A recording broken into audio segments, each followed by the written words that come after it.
Kahit bisperas na ng Pasko hanggang ngayong gabi, may mga humabol pa sa pagbili ng Noche Buena items at mga panregalo. Yan ay kahit pa nagmahal na ang presyo ng ilang produkto. May report si Sherry Ann Torres. Si Aling Emily Manglalyan, kumpleto na raw ang pang Noche Buena ng kanyang pamilya. Pero ang para sa kanyang mga apo at mahihirap na kapitbahay, ngayon pa lang daw niya inihahabol. Hindi naman pwedeng pag binigyan mo isa, bibigyan mo lahat yan. Kasi inaasahan na naman nila for once a year yan.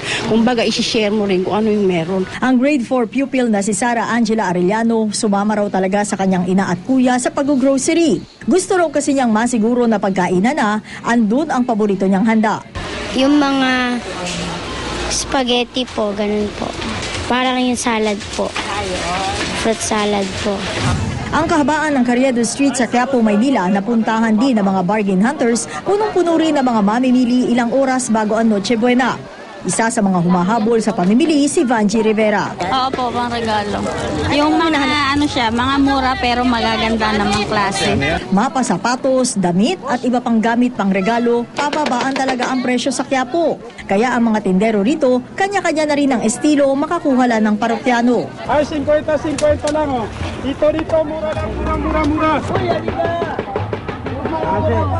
Pinapakita mo sa mga tao na talagang yung mga paninda mo, mga ganda. Tsaka yung pag-display, kailangan maganda sa ayos.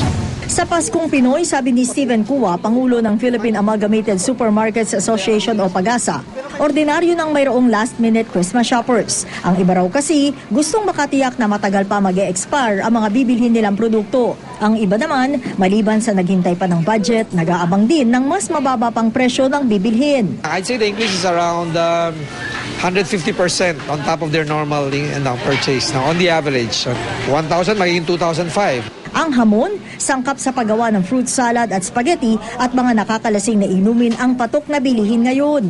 Sa mga hahabol pa ng pamibili ngayong Kapaskuhan, may importanteng tip sa kanila si Kuwa. May mga tumatawag pa sa amin na iba-buy one, take one na yung mga ibang items nila. Tumingin tayo dun sa mga discount sections, no? Sa mga promo sections, sa mga tindahan at marami ngayon. Ngayong bisperas ng Pasko, nagtaas ng 10 hanggang 20 pesos ang mga paninda sa Commonwealth Market. Kabilang na diyan ang karne, isda at ilang prutas. Asahan naman daw ang pagtataas lalo ng presyo ng mga ito, lalo pat patok ang mga bilugang prutas tuwing bagong taon. Sherry Ann Torres, GMA News.